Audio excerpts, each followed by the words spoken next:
Folks, BlackStar Network is here. Hold no punches! I'm real revolutionary right now. Black power. Support this man, Black Media. He makes sure that our stories are told. Thank you for being the voice of Black America, Roland. Stay black. I love y'all. All momentum we have now, we have to keep this going. The video looks phenomenal. See, this difference between BlackStar Network and black-owned media and something like CNN. You can't be black-owned media and be scared. It's time to be smart. Bring your eyeballs home. You dig?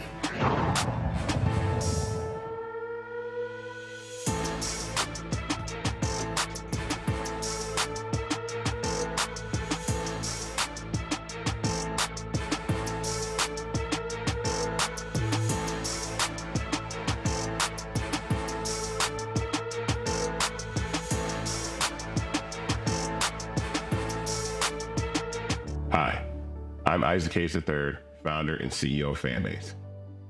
Fanbase is a free-to-download, free-to-use, next-generation social media platform that allows anyone to have followers and subscribers on the same page. Fanbase was built through investment dollars from equity crowdfunding from the Jobs Act. People just like you helped build Fanbase, and we're looking for more people to help build Fanbase. We are currently raising $17 million in a Regulation A crowdfund on Start Engine. We've already crossed $2.1 million, but we're looking to raise more capital from people just like you that deserve the opportunity to invest in early stage startups without having to be accredited investors. So right now, I'd like you to go to startengine.com/fanbase and invest. The minimum to invest is $399. That gets you 60 shares of stock in Fanbase right now, today. And then use Fanbase to connect with friends, grow your audience, and be you without limits.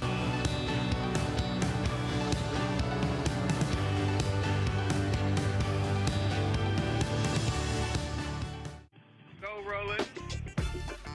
Folks, today's Monday, December 2nd, 2024. Coming up on Roland Martin Unfiltered, streaming live on the BlackStar Network. We're live here at TWA Hotel at JFK Airport in New York City, where there was assortment of union workers, labor officials, and community advocates who are focused on, of course, the ongoing fight for union representation.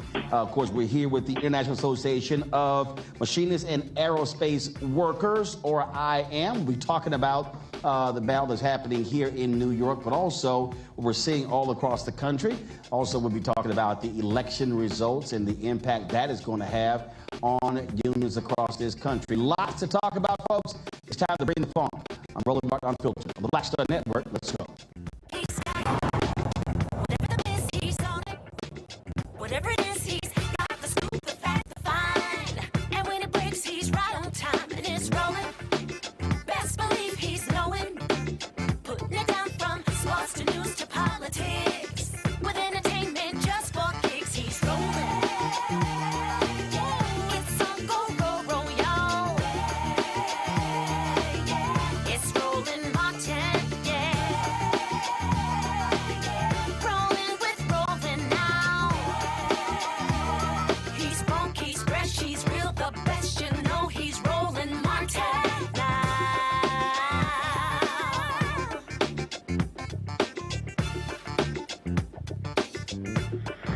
Martin.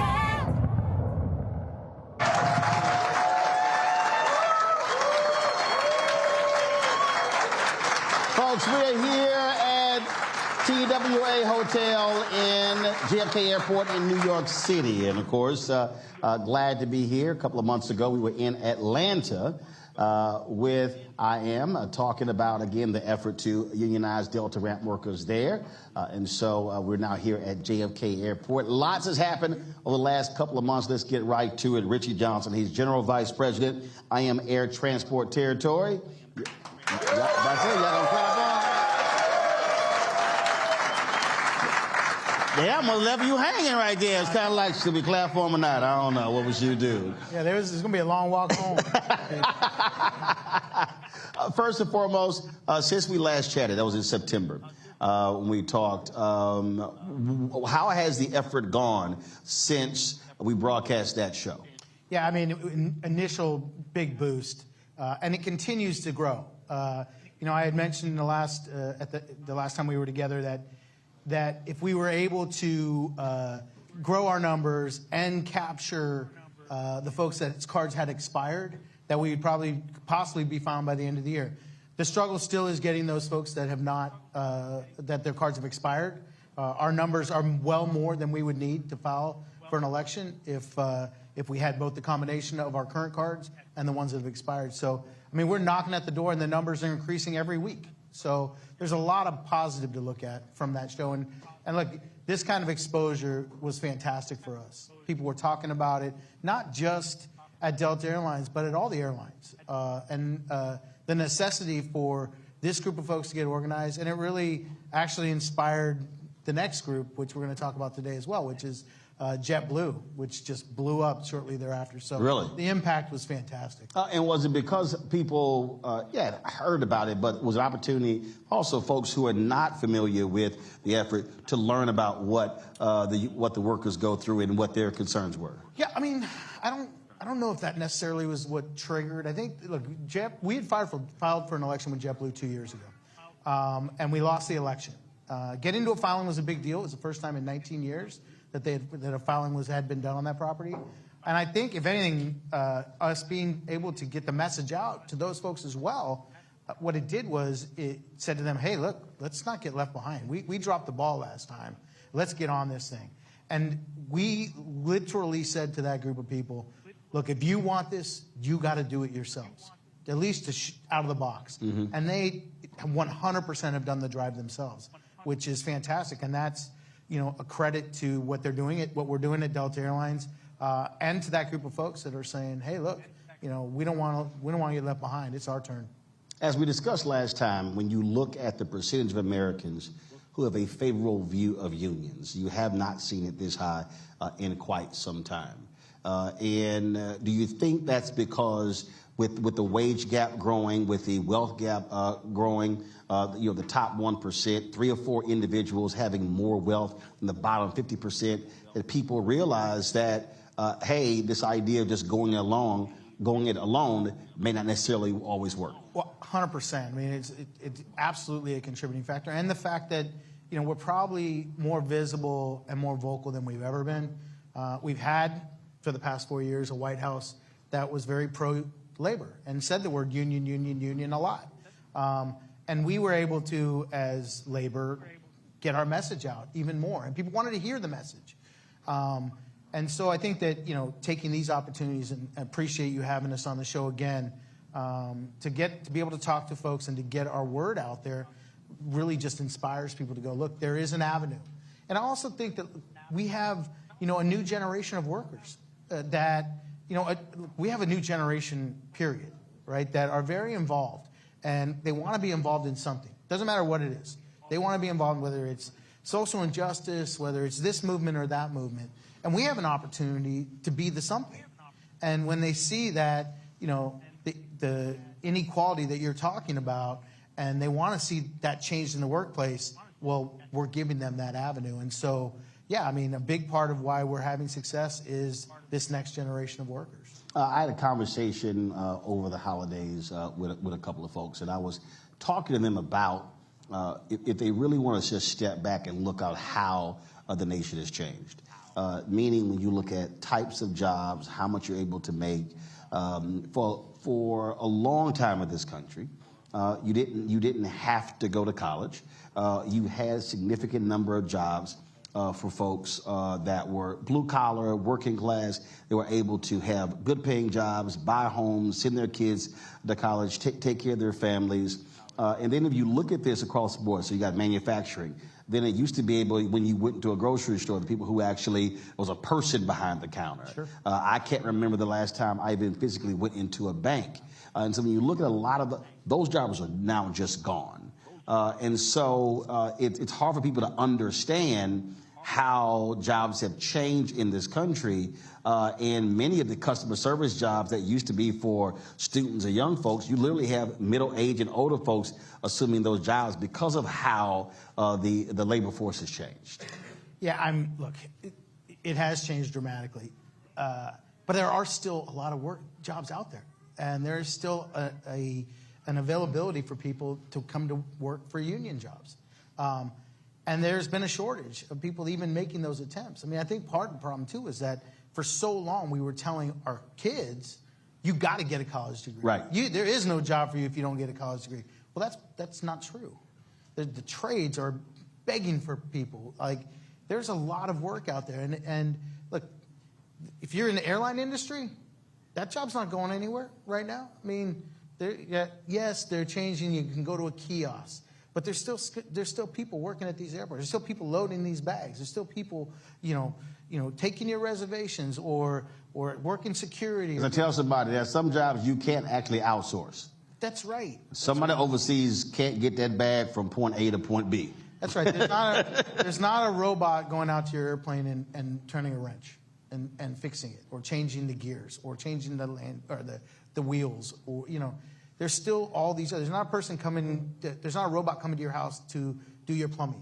There's not a robot coming to your house or AI coming to your house to redo your electrical in your kitchen.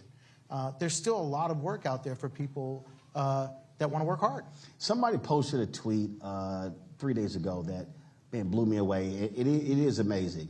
They said it's pretty evil in a country where people are fine with a CEO making $10,000 an hour, but folks are having an attitude of somebody who wants $10 an hour. Yes. And it is, it really is crazy when you think about it. You have these conversations and folks are like, oh no, that's just too much. You're sitting there going, but so-and-so, I mean, what was it? The outgoing Boeing CEO got something like a $60 million golden parachute or something like that. The previous one got, I don't know, 30, 40, 50, 60 million. And then the new one's going to probably have a great package as well. Folks are perfectly cool with that. Yeah. Well, look, and we've watched it the last several years, right? Whether it was, government workers, or now you even see like, most recently, Boeing, right? We represent Boeing. And the feedback was mixed, right? But I think overall people ended up getting behind them. Auto workers, government workers. I remember hearing everyone complaining about pensions for government workers. Like, well, you don't understand how collective bargaining works then, because the way it works is you go to the table, you negotiate an agreement, and it's give and take. And they maybe gave up something. Maybe they got a little bit less in their wages at some point so that they could have a pension. Well, that's what we do every day, right? So, for people to complain about minimum wage, it's $20, it's $20 an hour for now somebody making minimum wage. Good. Maybe they can afford to buy the coffee that they're selling you, because to me it seems ridiculous. And it's not, it's not going to change the cost of your cup of coffee. Like, the cost of your cup of coffee is driven by greed. Like Starbucks, says, okay, let's see what happens when we raise the cup 50 cents. Well, you kept buying it.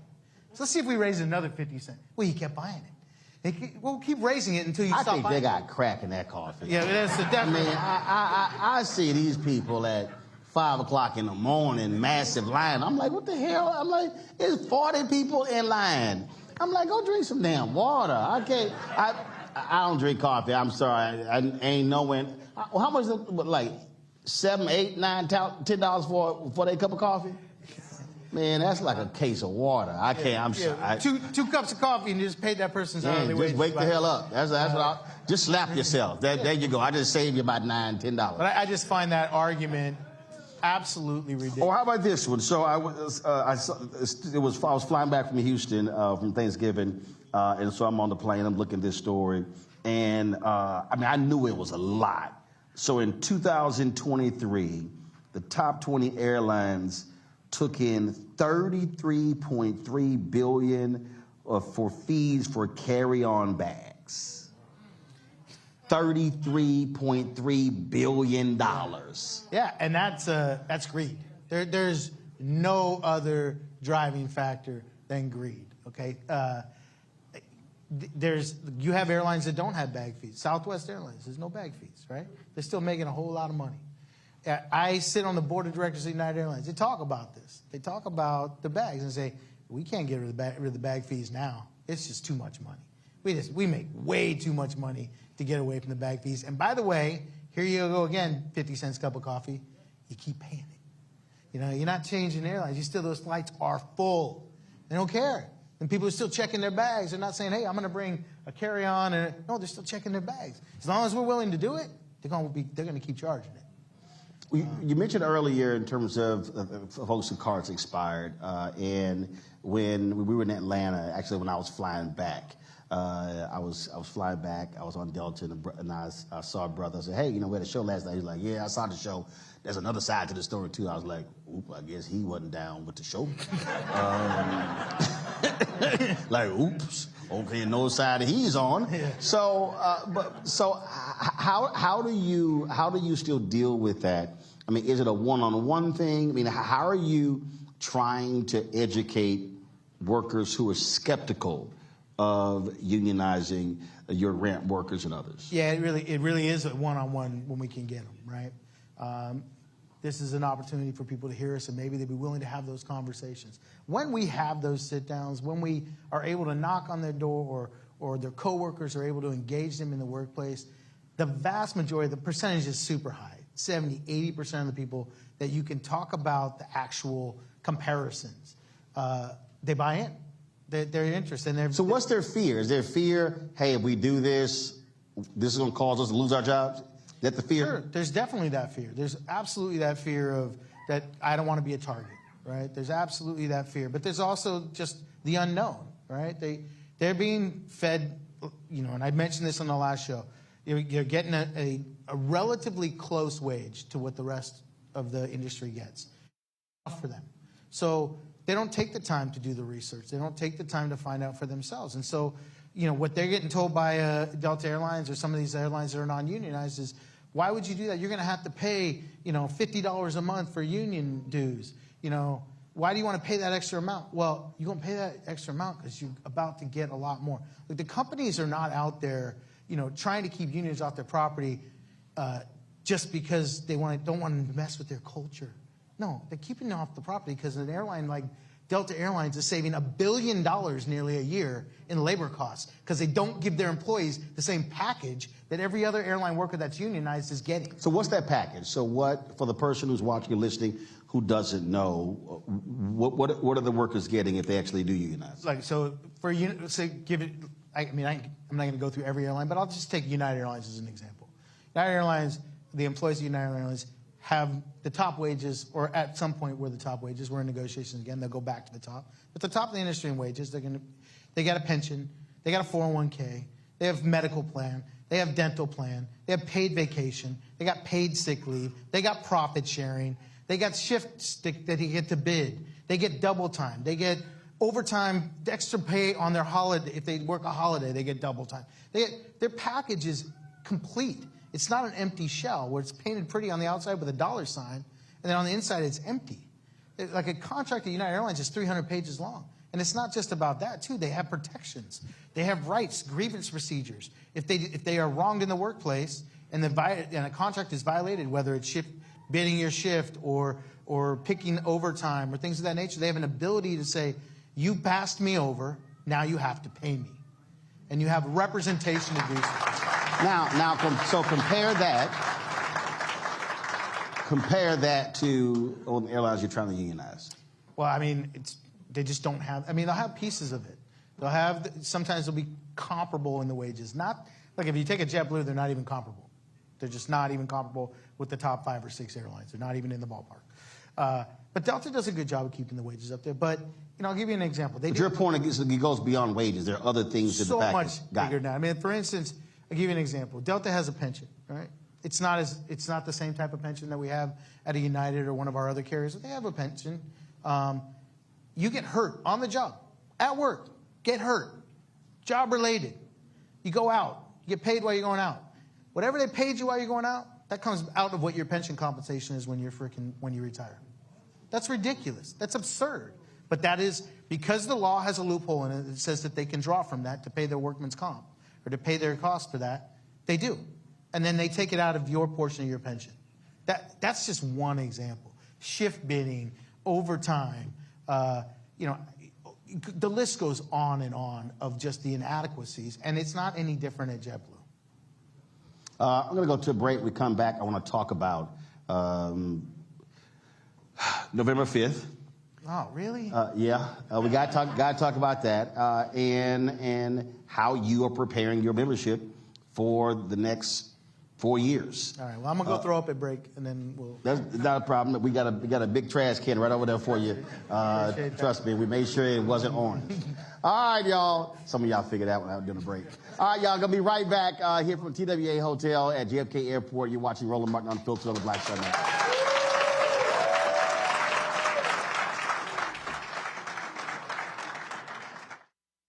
Hi, I'm Dr. Jackie Hood Martin, and I have a question for you. Ever feel as if your life is teetering and the weight and pressure of the world is consistently on your shoulders? Well, let me tell you, living a balanced life isn't easy. Join me each Tuesday on BlackStar Network for A Balanced Life with Dr. Jackie. We'll laugh together, cry together, pull ourselves together, and cheer each other on. So join me for new shows each Tuesday on BlackStar Network, A Balanced Life with Dr. Jackie.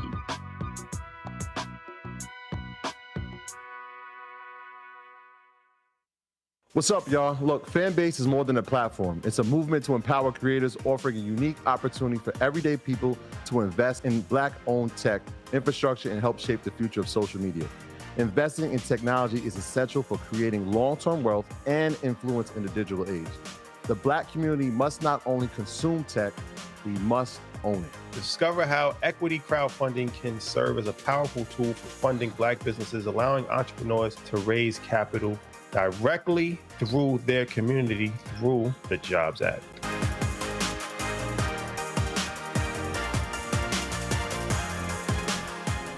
Now streaming on the BlackStar Network. I had been trying to get a record deal for a long time. You know, when I finally got signed to the Motown record label in 2003, I was 34, 35 years old.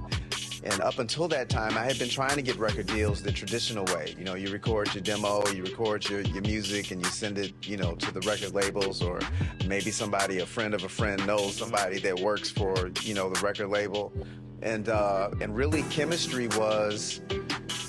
that was my last-ditch effort at being in the music business. How long have you been trying? I've been trying since I was a teenager. Wow. You know? And you know. And I'm grateful that it didn't. I'm grateful that it happened when it happened, because I wasn't prepared, you know, as a teenager to embrace all that comes with a career in the music industry.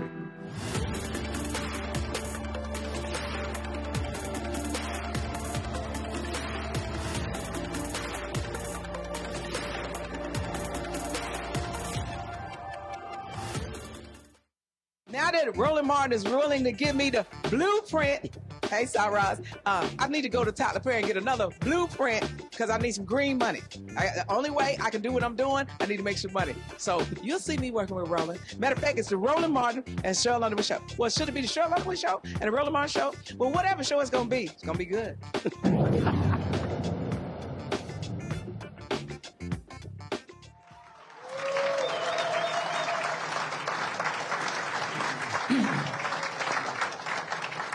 All right, folks, we are back here at TWA Hotel at JFK Airport. Richie Johnson joins us, of course, General Vice President, IAM Air Transport Territory. So last time we chatted, we were in Atlanta in September. Election was 2 months out. Did not go the way many of us wanted it to go. It's amazing to me to listen to people who will say, oh, yeah, I know he said those things. I just don't think those things are going to happen. As we talked about, some of your union brothers and sisters wanted him back in, but unions have a bullseye on their back and on their chest from this incoming administration. Yeah, I mean, it's a scary time, and it is interesting to hear, you know, some of our members that, you know, thought this was in their best interest. It's like they must have selective amnesia, because we had 4 years of it. We saw what happened. I mean, I guess the upside to the 4 years when Trump was in was that we organized like we never had in the past, because wages were so stagnant. because the people he was putting into positions, whether it's the National Labor Relations Board or the National Mediation Board, were so anti-union that the damage that he was doing was horrific to workers. That maybe they forgot that there was over 45 manufacturing plants that closed, many of which we represented, and that those jobs just were going out of this country. And manufacturing increased under Biden-Harris. Well, a lot increased. Wages increased. A lot happened that was very positive and pro-worker, and they certainly were out there, fighting for our cause. I mean, we had the Secretary of Labor was a former union leader until he left, and then they brought in the next one. But a huge labor background. The head of the National Mediation Board, which is the body that governs the Railway Labor Act that we fall under in Air and Rail, had been an attorney for the Machinists Union. There was, the new person that they put into the National Labor Relations Board, huge labor background. These were people that had experience and that were pro-labor.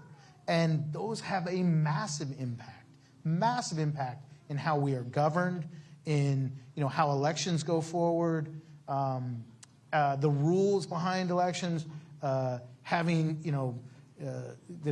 stopping the companies from having meetings that just bash unions.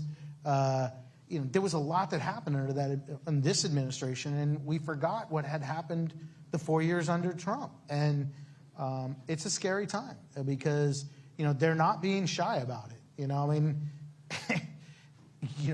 he can say whatever he wants about I don't know anything about 2025 or. Well, I'm just going to hire everybody who work with it. But I'm going to hire everybody. No, I'm going to put them in positions of power. Right. And there is a very large section in 2025 that says, get rid of the National Labor Relations Board. Try to do whatever we can to look, Jeff Bezos and Elon Musk are suing, and they want the Supreme Court to rule against the National Labor Relations Board. Yeah. That's real. The list goes on. And it was like, look, they bought into the rhetoric. And it was just... how do you... That's the thing that it is still befuddling to me, that you could have the most pro-union administration since Franklin Delano Roosevelt. It's still crazy to me that the vice president can cast the tie-breaking vote that saved billions of dollars in pensions, 600,000 Teamsters, and they're like, yeah, we're not gonna endorse, and you're like, what the hell just happened? Yeah, I mean, we talked about it on the last show. I was like shocked at some of the stuff, but even, I mean, we talk about hearing the words right out of his mouth, like out of his own mouth, in his conversation not that long before the election with Elon Musk. He said, if workers are striking, fire them. And then you're going to tell me, well, that's not what he meant? If you are a union worker and you voted for, I'm like, you're just voting against your best interest. He said you mentioned the overtime with United Airlines. He said, what did he say? Oh, I hate overtime. I hate overtime. I'm not paying people overtime. But then on the other side of his mouth, he says, I don't think overtime should be taxed. Yeah, because you don't want there to be any overtime. Yeah, we can just eliminate taxing on overtime as long as there is none, right? And so, yeah, no, that works. And so, and that was just unbelievable to me that I would see individuals, and you're going, and that's why also it was driving me crazy. All these people would say, well, economic anxiety, and no, many of these folks were not voting for economic policies, because if you were voting for economic policies, there is no way in the world you can be a union worker saying I'm voting for economic policies, I'm voting for the working class, but I'm on. Ignore Harris, but vote for Trump. Those two things just don't go together. Yeah. If you can figure it out, I mean, I'd love to know what the answer is, because I'm befuddled by it as well. I just, I guess the answer is that they just did a lot better job of scaring the shit out of people and messaged it that some big bad immigrant was coming for your job. I don't know. I represent 160,000 workers. I don't see any illegals doing their jobs. Just it was fear. And people, it's hard, I think, for a significant portion of our country to look outside of their backyard. And they don't even really leave their backyard because they can't. Because if they did any research, now I am fortunate because with my work I get to travel the world. And I serve on boards that are global boards. And I know how people view the economy of the U.S. And I know the impact of inflation and what happened through COVID to most other countries in the world. Like 200% inflation. Like, the U.S. dollar is a beast anywhere else you go in this world. And they envy, what our economy has done because we turned it around. Yeah, how it recovered. 3 years. But let's be honest, the Democrats did a shit job of selling that. They did. I mean, I wish it would have been better, but it wasn't. And it was easy to, for Trump to get up there with a thing of Tic Tacs and say, you know what these things cost? Or, or a carton of eggs or whatever. And people bought into that shit. Yeah, they bought into the eggs being high, but overlooked that there was an actual trial where they fixed the prices on eggs. And there was a literal trial. They were found guilty. It was kind of like, that's the little details. That's little details. So how do you prepare your members, though, for what is about to come down the pipeline? Because I don't know. Folks have to be prepared for absolute chaos and the concentrated targeting of unions by his folks. Yeah, I mean, I look, we have to just keep messaging. But look, I hope I'm wrong.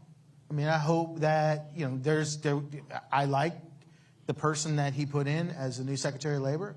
She has a strong labor background.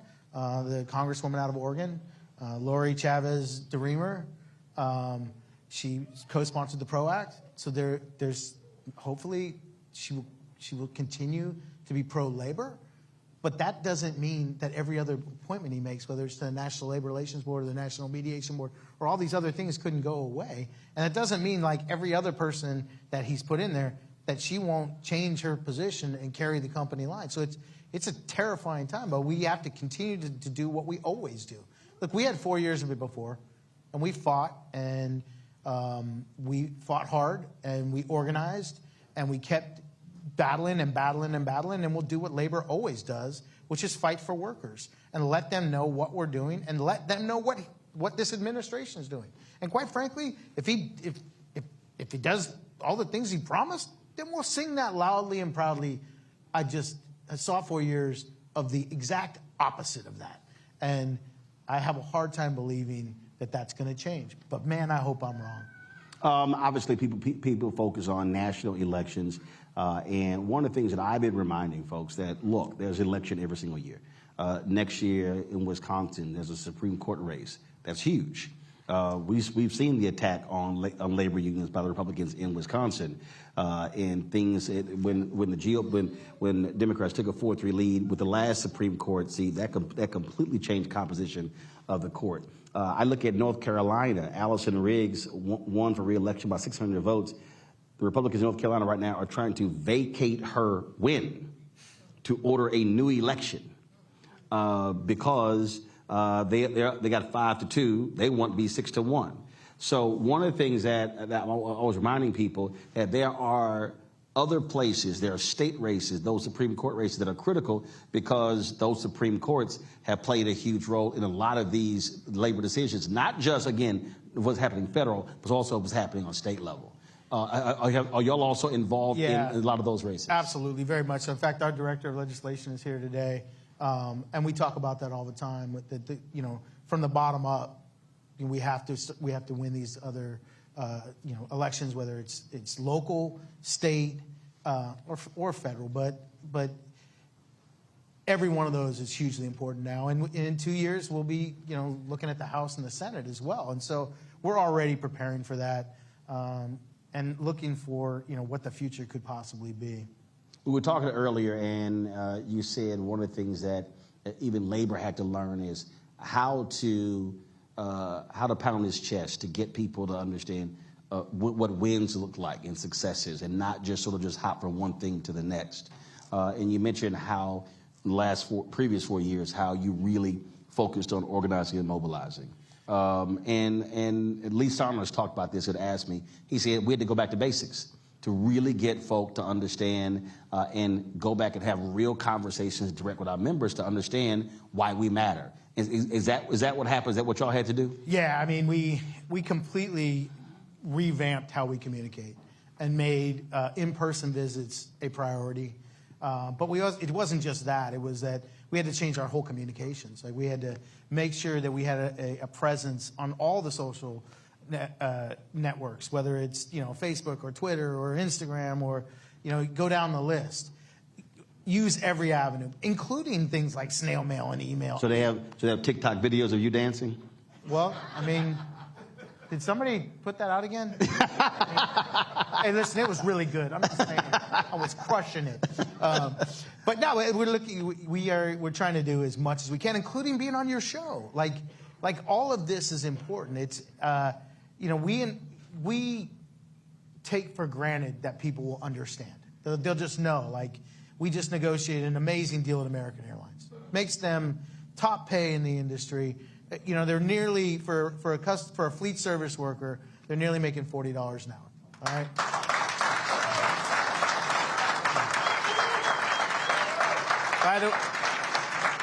By the way, what are you making at Delta and JetBlue? But we don't. Where we fall short is that instead of going out and spending an enormous amount of time and just pounding our chest and going, look what we did, we go, we got a merger with Alaska and Hawaiian over here.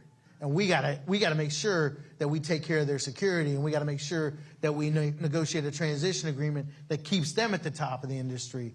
And so you just keep moving from issue to issue, and sometimes we take for granted. Mm-hmm. And so we've really focused on trying to make sure that the world of workers knows what we're doing, and we continue to do that. And I think, look, as much as we're doing that, as much as we're on the Roland Martin show, or we're putting information out, in the different social networks, when I go to a break room, I go to as many as I can.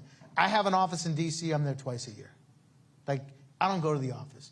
When I have a downtime, I go out and I visit the members. And many of the members in this room will say, hey, look, he came to my station. He was out there and he talked to my people.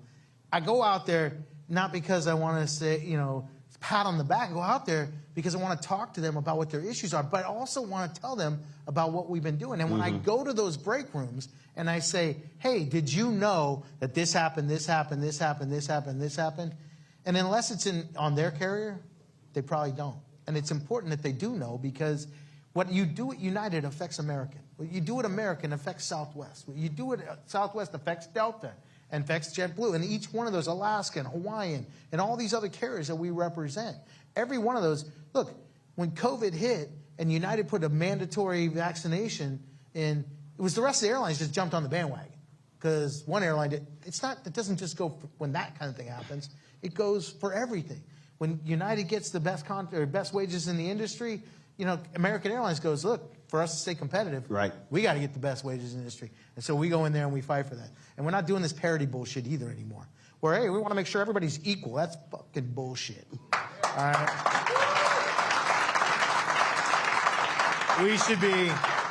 We should be building on our victories. When we made Alaska Airlines the highest paid in the airlines, then we did Southwest, then we did United, then we did American, and we'll do United again, and we'll keep building and building and building. But we have carriers like Delta and JetBlue that have inferior contracts, and they hurt that possibility. When you have the biggest airline, or one of the top 2 biggest airlines in the world at Delta Airlines, and they have an inadequate contract, it hurts our ability at the table. It hurts our ability to get the best, even more, for our workers at the other airlines we represent. And so what we do at Delta and what we're doing at JetBlue matters to everybody that's on another carrier in this room. And that's why getting that message to each of them, whether it's in a break room or it's through your show or other avenues, we got to take advantage of all of it, every chance we get. So keep inviting me back, because I'll keep coming back. All right. Gonna go to a break, come back, we'll chat with some of these workers as well. Folks, you're watching Roland Martin Unfiltered on the BlackStar Network. Don't forget to support the work that we do. Join our Bring the Funk fan club. Your dollars make it possible to travel all across the country doing shows like this. If you want to support us via Cash App, don't forget to use this QR code Stripe. Tell your Cash App lost their mind, changed their damn rules, got rid of all of our accounts. But we figured a way around that, so we use the QR code. You can still do Cash App. Also, my folks who don't trust any of this stuff, they still send checks and money orders. They do. I get about 30 a week, and they still cash the same. P.O. Box 57196, Washington, D.C., 20037-0196. PayPal is R Martin Unfiltered. Venmo is RM Unfiltered. Zelle, Roland at RolandSMartin.com, Roland at RolandMartinUnfiltered.com. Don't forget, download the BlackStar Network app, Apple phone, Android phone, Apple TV, Android TV, Roku, Amazon Fire TV, Xbox One, Samsung Smart TV. Be sure to get a copy of my book, White Fear, How the Browning of America is Making White Folks Lose Their Minds. Available, bookstores nationwide. That is the name of the book, y'all, seriously. And don't forget, y'all, our new shirts are out. I'm going to wear it probably on the show tomorrow. Y'all see the shirt right there. Don't blame me. I voted for the black woman. So y'all go to RolandMartin.creator-spring. RolandMartin.creator-spring.com. Yeah, y'all, that's a real shirt. All right, I'll be right back. I'll be ordering mine. Thank you, brother. All right, let's see. On the next Get Wealthy with me, Deborah Owens, America's Wealth Coach, Black Americans have 1/10 the wealth of their white counterparts. But how did we get here? It's a huge gap. Well, that's why we need to know the history and what we need to do to turn our income into wealth. Financial author and journalist Rodney Brooks joins us to tell us exactly what we need to do to achieve financial success. You can't talk about why we are, as Black people, where we are, unless you talk about how we got here. Bridging the Gap and Getting Wealthy, only on BlackStar Network.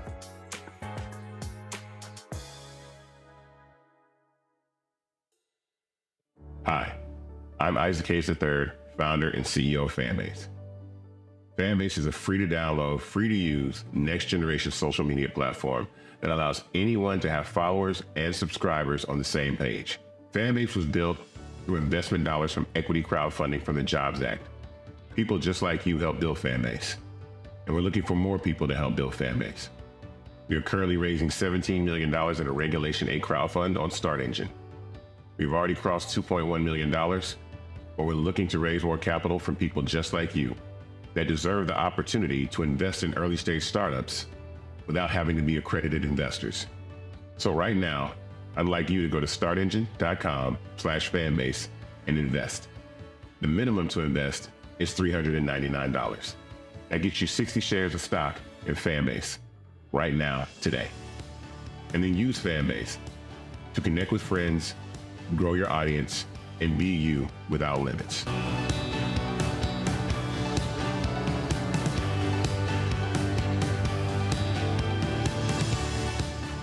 Hatred on the streets, a horrific scene, a white nationalist rally that descended into deadly violence.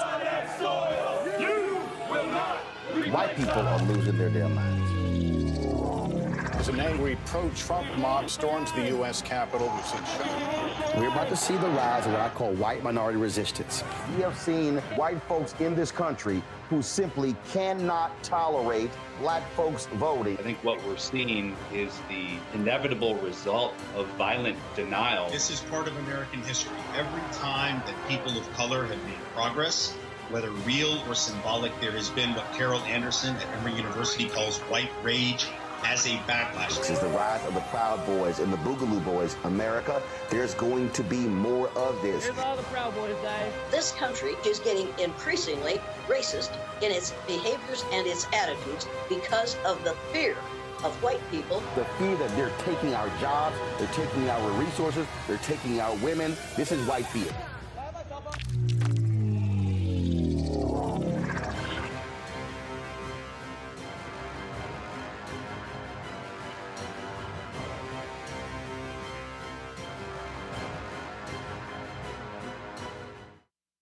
Pull up a chair, take your seat. The Black Tape with me, Dr. Greg Carr, here on the BlackStar Network. Every week, we'll take a deeper dive into the world we're living in. Join the conversation only on the BlackStar Network. Hey, what's up? It's Sammy Roman. Hey, it's John Murray, the executive producer of the new Sherry Shepherd Talk Show. It's me, Sherry Shepherd, and you know what you're watching, Roland Martin Unfiltered.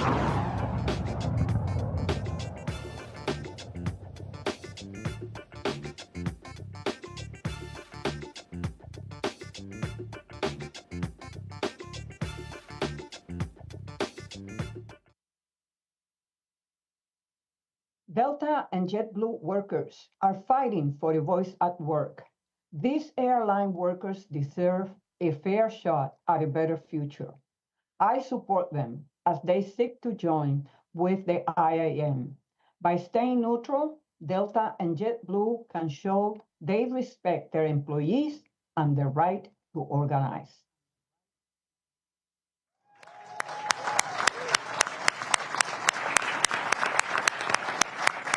All right, folks, welcome back to Roland Martin Unfiltered, the BlackStar Network, here at TWA Hotel at JFK Airport. Joining us right now, 3 IAM union members, Faisal Silwani with United Airlines, Derek Monk with American Airlines, and Nina Caldwell. She is with Southwest Airlines. How y'all doing?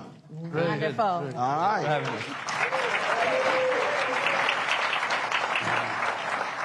So, Nina, I'll start with you. So, for the person out there who doesn't understand that they don't work for an airline, they're part of a union, why does that matter? Being part of a union matters because it affects your quality of life. When we say quality of life, most people think of pay, but it also affects the fact that you have respect, dignity, equality, equity, a voice at the table, and it affects our safety because we all want to come to work and leave the same way. Now, how long have you been with Southwest, and what's your job there? I am a customer service agent at Southwest Airlines, and I've been there 33 years. All right. So, are you in person? Are you on the phone? Which one of the areas you get cussed out at? Which one? I'm in person. I throw bags, I do baggage service, I work the ticket counter, I work the gates, and yes, I get cussed out in all of those places. So when they throw a temper tantrum, how do you respond to that? Do you just stand there and look at them like, look at this fool, they not gonna make this flight? So how do you deal with them crazies? I think as public servants, because that's what we are, we all have learned our airline smile. And I think in my mind those very things you said, but I don't verbalize it. You don't think you just hit that button like, oop, that seat just disappeared? I wish. Derek, what do you do? I'm a fleet service agent. All right, what does that mean? Well, we take the bags, we load them onto the planes, and we take them from plane to plane, make sure our customers get them. Oh, so my golf clubs get loaded. Absolutely. No, it's funny. See, I heard you talking about those. See, there you go. Hey, see, listen, I posted enough. I think I've hit every airline. So no matter when I fly, they like, look, your golf bags are just fine. And we check. Your clubs will not get broken. It's all absolutely oversized belt. So same thing. So for you, what has it meant? Being able to be part of a brotherhood or sisterhood, and not just having to, fight for wages and things like that on your own, but being a part of a collective. Well, you can do more, with fists than you can do with one finger, and so we are stronger collectively than we are by ourselves, and so being a part of the union, as Nina said, helps with the quality of life and not just the pay, but the things that give you respect. I'm also on our grievance committee, which means I spend most of my time fighting with the company when our members are disciplined, wrongfully. And we have the opportunity to go in and fight with the company and, either take care of the discipline, or if they're terminated, we help get their jobs back. Those are all the things that we have collectively bargained. Faisal? I'm a ramp service employee. I love it. Bags don't. How long you been doing it? 18 years. 18 years. Love it. The bags don't talk back. But yeah. But let me tell you, smart bags. Oh yeah. Oh yeah. So, you've probably heard that expression of the airport life, right? You work crazy hours, having to do doubles, sometimes not going home for 2 days, especially when you call in those snowstorms. So quality of life has always been a big topic for me.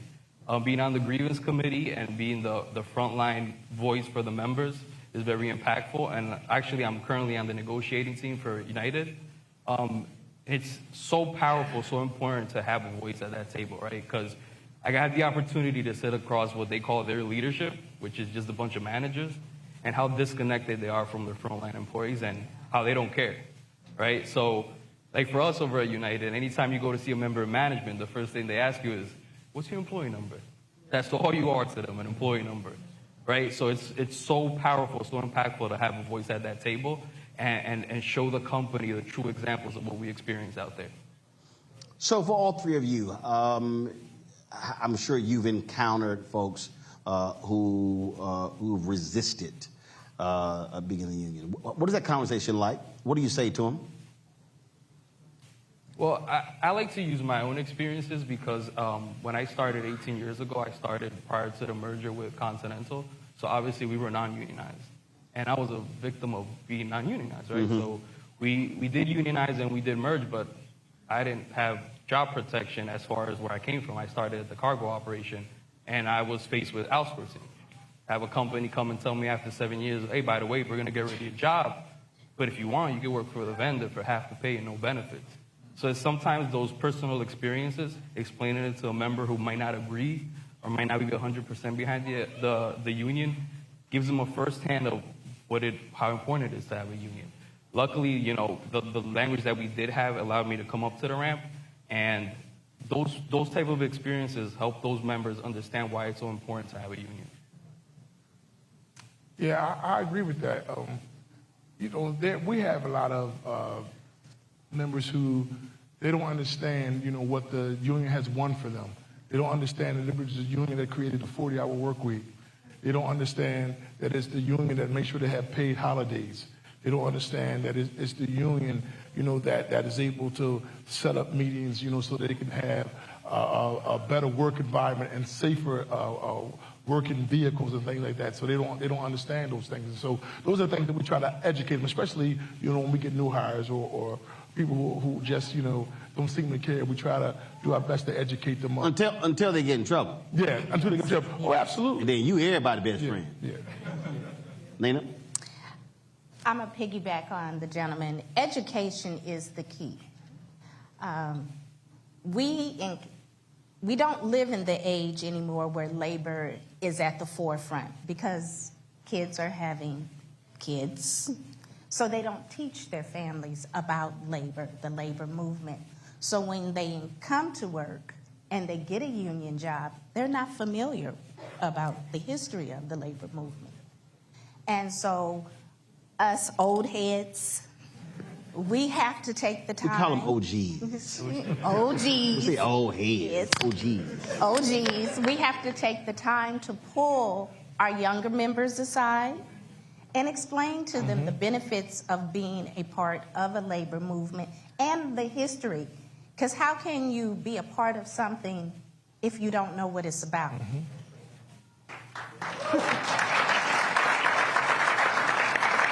So when you face resistance, how do you deal with it? Resistance? Yeah. A lot of times, I'll tell our members, look, you can do two things. You can curse the darkness, or you can light a candle. And so I asked them,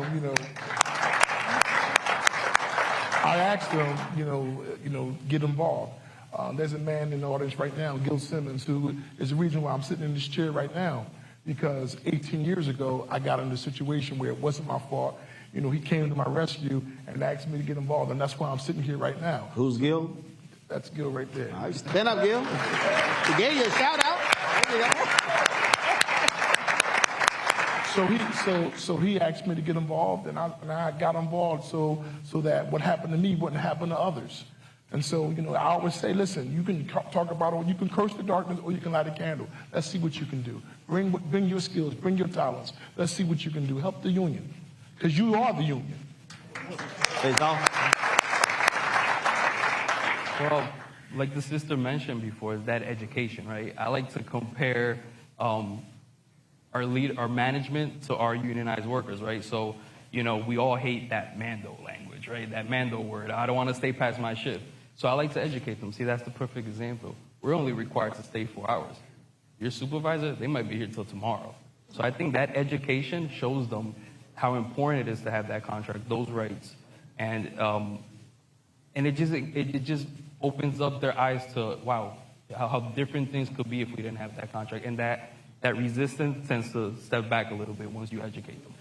Well, you talked about younger workers. Are you seeing them embrace what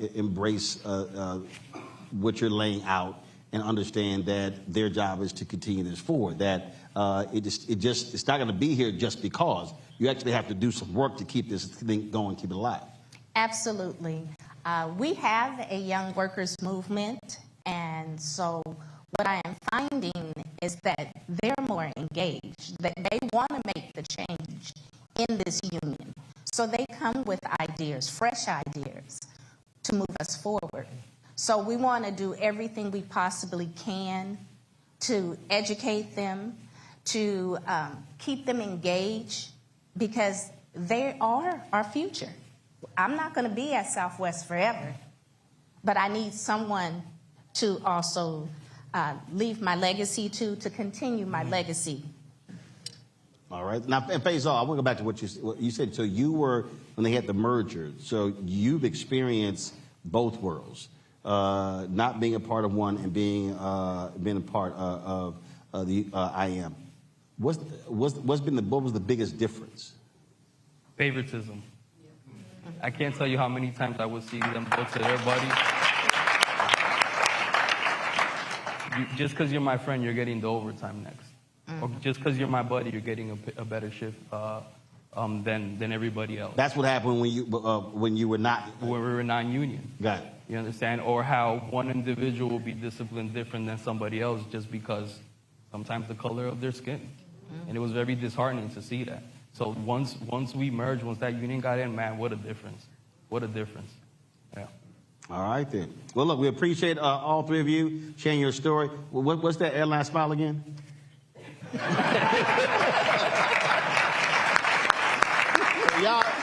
y'all act the fool, y'all see that smile, y'all know what's coming next. I'm just saying.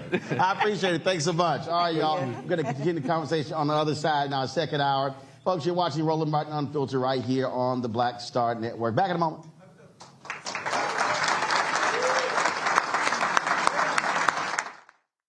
Now streaming on the BlackStar Network.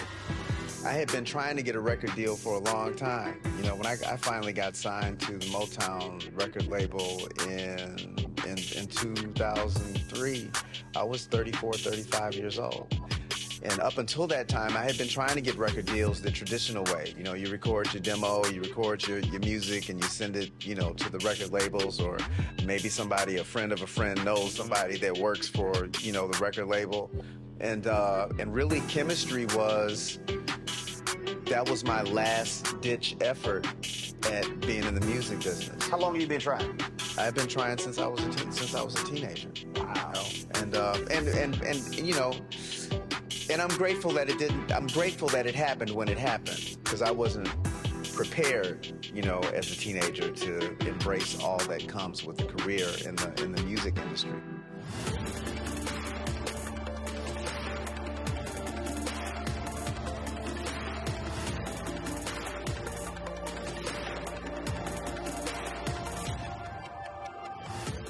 What's up, y'all? Look, Fanbase is more than a platform. It's a movement to empower creators, offering a unique opportunity for everyday people to invest in Black-owned tech, infrastructure, and help shape the future of social media. Investing in technology is essential for creating long-term wealth and influence in the digital age. The Black community must not only consume tech, we must own it. Discover how equity crowdfunding can serve as a powerful tool for funding Black businesses, allowing entrepreneurs to raise capital directly through their community through the Jobs Act.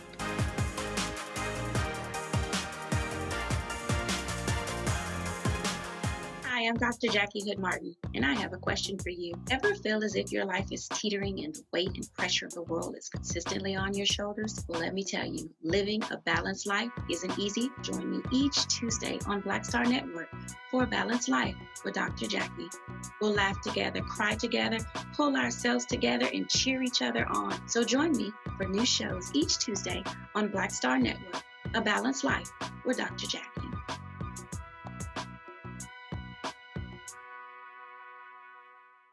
When you talk about blackness and what happens in Black culture, covering these things that matter to us, speaking to our issues and concerns. This is a genuine people-powered movement. There's a lot of stuff that we're not getting. You get it, and you spread the word. We wish to plead our own cause.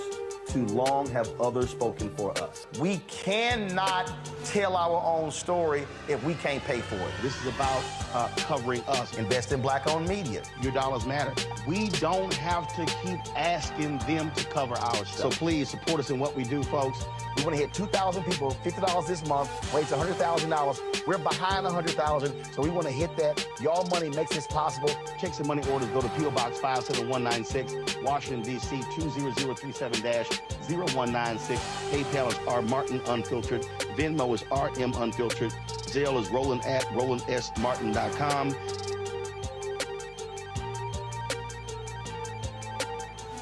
On the next Get Wealthy with me, Deborah Owens, America's Wealth Coach, Black Americans have 1/10 the wealth of their white counterparts.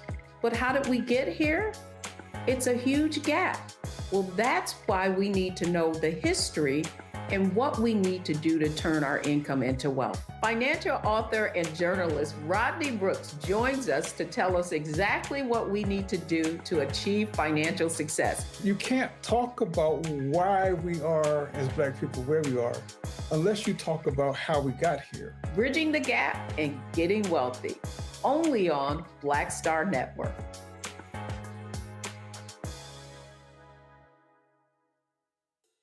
BlackStar Network is here.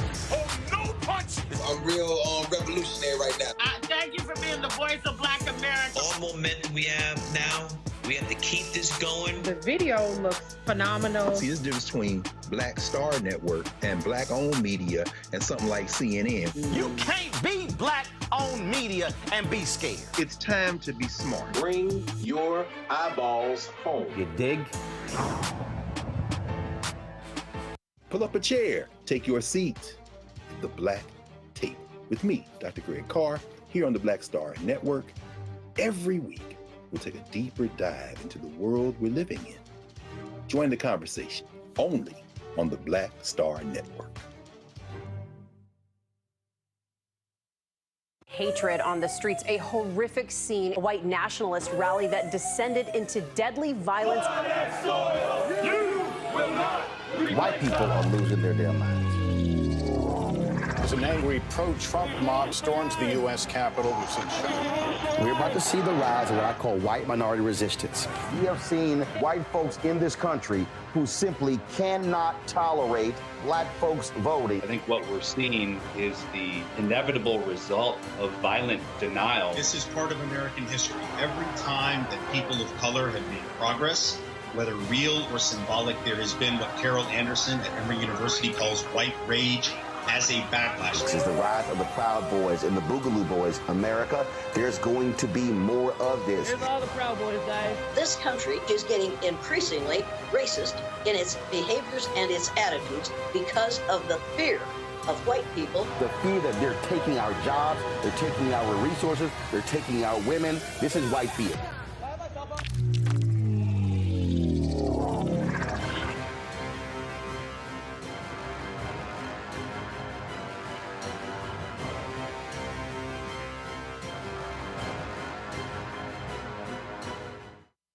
Russell L. Honoré, Lieutenant General, United States Army, retired, and you're watching Roland Martin Unfiltered.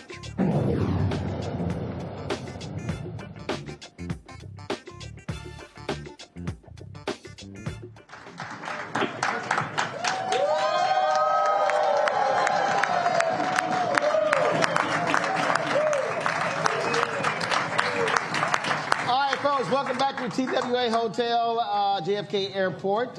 We, of course, here with IAM and a lot of work that they're doing when it comes to unionizing airport workers across the country. We're joined by three right now. Interesting mix of the panel right here. One, this will get me. So Dan McCurdy is Delta Airlines rent worker out of Minneapolis. Okay, not union. But David Pink, USW union member at Delta from Montreal. They are union. And then Rich Jarvis, grounds op geo, JetBlue in Boston, not union. So I got to start with you. How in the hell are you Delta and y'all unionized, but he's Delta and not? Well, I'll tell you, Roland, after the merger with Northwest Airlines, what was it, 2008, I believe?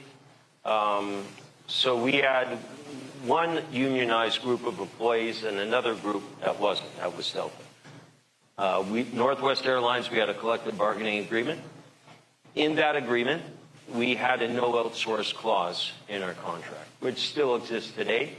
Article 2D, Delta can't outsource our jobs. That's in our collective agreement.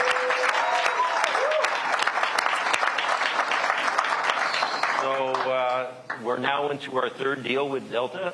We just negotiated a deal that makes us the highest paid in the industry in Canada.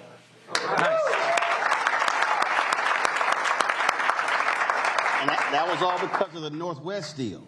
No, this is the third deal since the merger. No, I'm saying is initially. Yeah, initially, Northwest was unionized, and then when there was a merger, they had to accept the terms of that deal. Exactly. So the Delta group got furloughed. The Northwest were the surviving group for the airline. Wow.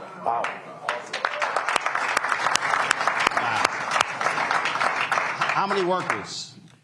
We're back up to 300 now, at least 300 in the country under the USW banner. Yeah.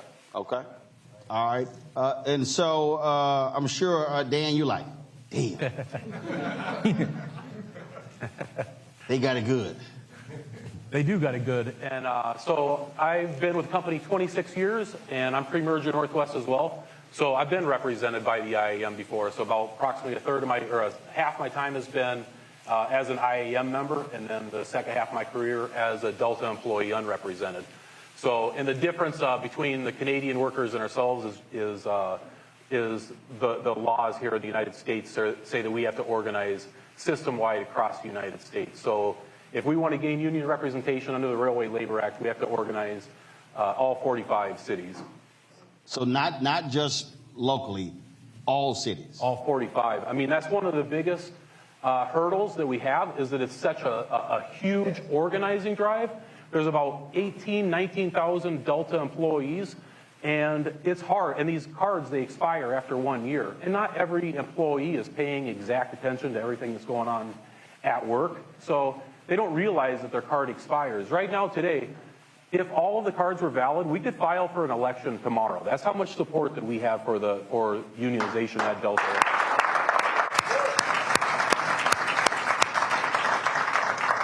And with that said, and I'm going to throw out some numbers, I hope this is okay, but we've got like 2,000 cards that are expired because employees don't necessarily know that their card has expired. It's been longer than 1 year. So, and it's interesting. So how do they know? We've got to find them and let them know. I mean, there's no way. That's part of the. Like, is it digitized? Is it like, do you know exactly who's expired? Well, the IAM does. So union leaders can contact. We have good communication back and forth. But we've got employees in all 45 stations that have expired cards. So we've got to track them down and get them to re-sign. And it's interesting because you'll have employees, like they'll go on social media, like, what's taking the IAM so long to get us to an election? What's taking so long? And then I'll call up, hey, I see that he's wondering what's taking us so long. Can you check to see if he signed a card? Well, he signed a card, but it expired like 3 months ago. So, and I'm not complaining towards that employee, but that's the hurdle that we have. Why not? Because they don't necessarily, not everybody's as involved as us. But he went to social to talk shit. Yeah. Well, and if I give him credit though. He signed a union authorization card. He wants it. He just doesn't know the intricate rules that his card expires after. So did you send a DM? So he got a DM, said, "Hey man, that's part of the problem." I'm just checking. Like, no, that's a. I'm King Petty. I'd be like, cause your ass ain't renew your card. But yeah, no, I mean the more hands that we have collecting cards and letting people know that their cards are expired, that's how we get to an election. There's not a specific date that we're shooting for. We need to get 2,000 cards that have expired back up to date. And we've been collecting every week. We collect like 200. Our goal has been 200 a week. We've been collecting like 200, 225, 250 every week. But Delta knows this is a game to them. This is a game to keep unionization out. And what they do is, like we were hoping to file for an election in November. So they're going to play the game. Let's stop them. They hear our game plan. So they've been hiring people. They've been hiring people left and right. We have training classes in Minneapolis on day shift, about a dozen, 15, 17 every single day on morning shift. Same thing on night shift. And at the exact same time that they're hiring people, they've also reduced a lot of 40-hour lines down to 30-hour lines. So you need more people. But then, at the same time as that, they're also, I just got an email today that said, hey, if you want any time off in December, let us know, and we'll try to approve it. So they're giving time off to employees as well. So what they're doing is they're growing the base number of employees that we need to collect cards to make it more difficult. So the more that they know our game plan, the more that they're just trying to do union avoidance and stop us from. So when they hire 17, somebody wouldn't have to do it, saying, I mean, like if you know they're training them, I mean, how do you then combat that? Do you have someone who's waiting for the new folks to come on? I was like, step on over here. Yeah, well, the fortunate part for us is that they wear yellow vests, so they're easily recognizable. And we go have a conversation pretty early to let them understand that right now we trail the industry in pretty much every category except for profit sharing. We trail in base pay, we trail in vacation pay, we trail in benefits, we trail in work rules. We should be leading the industry in absolutely every category. We make 40% of the airline's profits at Delta alone. There is absolutely no reason that we should be left behind.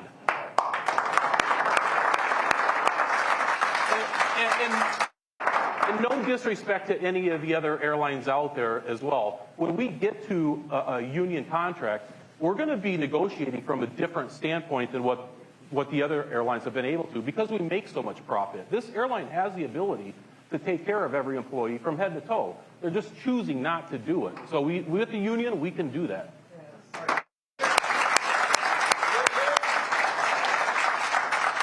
All right, Jim, what's happening at JetBlue? Well, we went to a vote 2 years ago, and JetBlue came around to all the break rooms system-wide and scared the living shit out of everybody. How? They told all the workers that they would lose roster apps, and that's our ability to, pick up shifts, trade shifts. It's how all your scheduling is done for your work week for the next month, several months. Then they also told them that they would lose their flight benefits. They basically absolutely scared the living daylights out of them. So they literally just said it. Right out in the break room. And then they also told them that you could lose everything else. Whatever your pay is now, you could go down to minimum wage. You could lose everything. I was actually cracking jokes saying, yeah, they could come to your house too and just basically take your Christmas gifts. You're going to get nothing. But then on the same hand, they went around to all the break rooms and they asked everybody to give them one more chance. Give us a year to fix this. And we went to the vote 2 years ago in February and we lost. I went back to work on the ramp. What was the vote? What was the percentage? How much you lose by? It was ugly. It wasn't pretty. I was there. It was a bitter pill. It was 460 to, I believe, almost 900. Okay. But we had all the cards. We had everything in place. And I'll tell you, the numbers were reversed. And we were shocked. And a lot of people that signed cards, they're like, Jarvis, I'm thinking, maybe we'll give them another chance. I'm like, I don't know how that's going to work out for you. A lot of people that didn't want the union, a lot of those people wound up getting fired for very minor, petty things. A lot of the management the promise to fix everything, this, that, the other thing, they were out the door too. JetBlue just basically got rid of a lot of people. A lot of people quit. As bad as Delta is non-union, a lot of people leave JetBlue to go there. We're far worse with the benefits. And the money is, we're probably several dollars an hour lower, but the benefits are far worse at JetBlue. And they speak to everybody about the direct relationship between, you can come in the office and talk to us at any time. Well, only a fool would do that. I mean, you know what I mean? It's like... First of all, what are we going to talk about? Yeah, we're going to talk about you cleaning out your locker first. That's what basically, when they say go to HR, I'll go to HR. I'm like, HR is not on your side, guys. It's not set up by the company. They said give us a year. What happened after a year? Things got far worse. It went from bad to worse. It was like an absentee landlord was running the place, and people were complaining, and I actually told some of them, this is what you wanted. You signed up for this. I know who pretty much wanted it and didn't, and, well, guess what? You got what you wanted. You sound like when I'm preparing to tell all the people who voted for Trump, I'm like, don't come. Yeah, hey, listen. Like, what was my man in the video? No, it's above me now. It's above. Right. I mean, people, they want to complain after the fact, but they could have done something about it. Listen, you want pepperoni on your pizza? Don't complain when you got pepperoni on your pizza. That's all I'm telling you. And then a lot of the people and this is what happened. A lot of the people, I haven't asked anybody for a union card in Boston. We have about 130. They're coming to me. When the time comes, when I'm going to push them, but we have such a turnover problem. Mm-hmm. It's every day, every week is training day. It's in Boston. For a station that has about 550 to 580 people working ground ops in Boston, we're on pace to hire approximately 500 people this year alone, this calendar year. It's constant. The bottom, almost 50 to 60% is in and out the door. Man. Yeah, and that brings up a safety issue because inexperienced folks haven't been trained properly. It's not the same as driving a car when you're driving the tug with the luggage carts behind you. You don't realize you have 4 carts, then you run somebody over. The reason I think, listen to all three of you talk, again, for the average person, they're getting on planes, they're just flying, they pay no attention to any of this, don't know any of this sort of stuff. But this also just simply speaks to how someone wants to be able to raise a family, take care of their family, and when you talk about basic things like benefits, and when you talk about protection, when you talk about overtime, I think a lot of people just take that kind of stuff for granted without understanding that you could be in a place where it's right to work, you do it yourself, but it's a lot different when you are operating as a part of collective. And again, in your case, seeing the best of both sides of it has to be also, very difficult to explain to folks what it feels like. Just the one disappointing thing is that at Northwest, during those years that I was employed with them before the merger, that was before consolidation, obviously. So these airlines were losing a ton of money. So negotiations, there were no negotiations. They were coming after us like trying to take money from us, and we were fighting them off. And at Delta at the same time, they're non-union. They don't get to hear both sides of the story. They're willing. They were forced to give stuff back straight away, but they're willing because they don't really, times are tough, whatever else. We fought them off for 3 years. We didn't take concessions for 3 years, and we still went into bankruptcy on the exact same day. So we weren't the problem.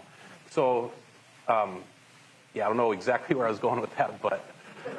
I think, no, go ahead. Yeah, if I could just say one thing, okay, because.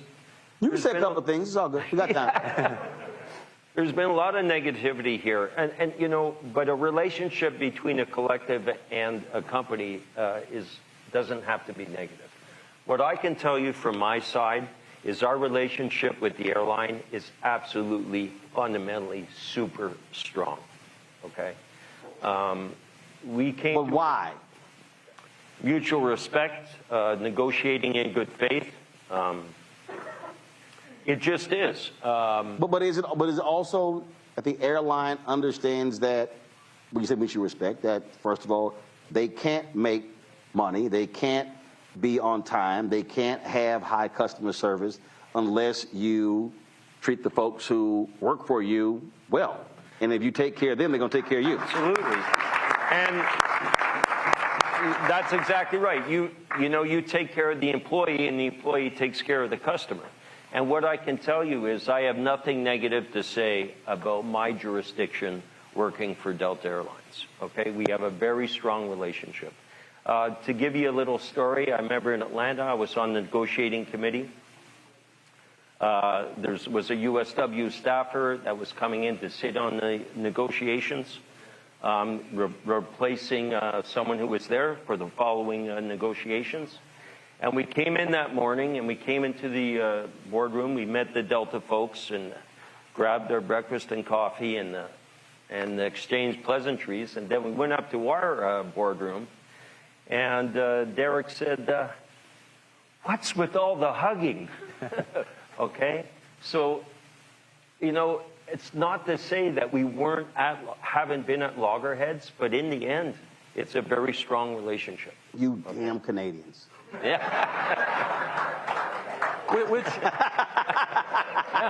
It's interesting to hear him say that, because on the anti-union propaganda side of it, they're telling us that it's going to destroy the relationship, that it's going to make things horrible, that it's going to be combative every single day. And you're listening to another Delta airline employee working with the same company that's doing negotiations, and it's going great. They're getting along. They're hugging like too much, you know? So it doesn't have to be. Like, if they want to choose that, like, that's not what we want to choose either. We want to go to work, and we just want that, you said, mutual respect. And that's what this is all about. We want mutual respect. And it's not, yeah, and it's not just about remuneration, you know, it's about work rules, other benefits, everything from overtime equalization to, we just negotiated a clause. You know, when you have IROPs in this business, sometimes you're stuck in your workplace for a considerable amount of time. Now, anything over 12 hours, you're getting double time, you know, as an example. We've maintained a defined benefit pension plan where the airline pays our contributions. That's been maintained. And the last negotiations, we even negotiated a supplementary plan where we put in 2 and they contribute 2. So, you know, yeah, I mean, it was a fantastic agreement, and health and safety has been brought up. I'm also a health and safety rep. I have nothing bad to say. I mean, I sit on the committee. I chair those meetings. There are meetings as per the Canada Labor Code. And, you know, I've never had to go to corrective action. We work in tandem. We work together. We're a very safe company, in my jurisdiction anyway. I can tell you that. Very safe. And the airline does everything it can to give us the tools we need. Y'all do any hugging, Rich? No. No. I don't know about the rest of the stations with JetBlue. Rich, you need a hug, Rich? I'll throw you one. Come here. There you go. There you go. Listen, the JetBlue pilots went union, and their relationship was not destroyed. There was not one fist fight. They weren't flipping desks. They get along fine with management. Now, JetBlue was telling everybody, give us a chance, give us a chance. And then one of the big things, one of the biggest problems in Boston is when you get MSE, mandatory shift extension. They implemented this thing. They said, all right, from now on, we'll give you 2 hours notice, and it won't be longer than an hour, and we're going to do it fairly. Well, the fairly thing, that clearly flew out the window. They're letting you know 30 minutes before the end of your shift instead of 2 hours. And they're not doing it in the order of seniority. And then there's no recourse when they do it to them because there's no union. They made these rules and they said, look, at least you have, this is in writing. Well, you take that piece of paper and you go bring that up to HR, and they're going to get right back to you. But don't wait, because they're not coming back anytime soon. And that's just the way it is. And then all the people, I sit and work, and I listen to it, and they're like, well, then the next question, Jarvis, when's the union coming back? I go, we'll be back in 15 minutes. I go, you didn't want to sign a card a couple years ago. Now you want to sign a card? And but you have to, the hard part is educating them, and there's a lot of young, and then you have to, some of them are brainwashed, because when JetBlue hires them down in Orlando, as they're training them, they scrub their brain a little and they tell them how good.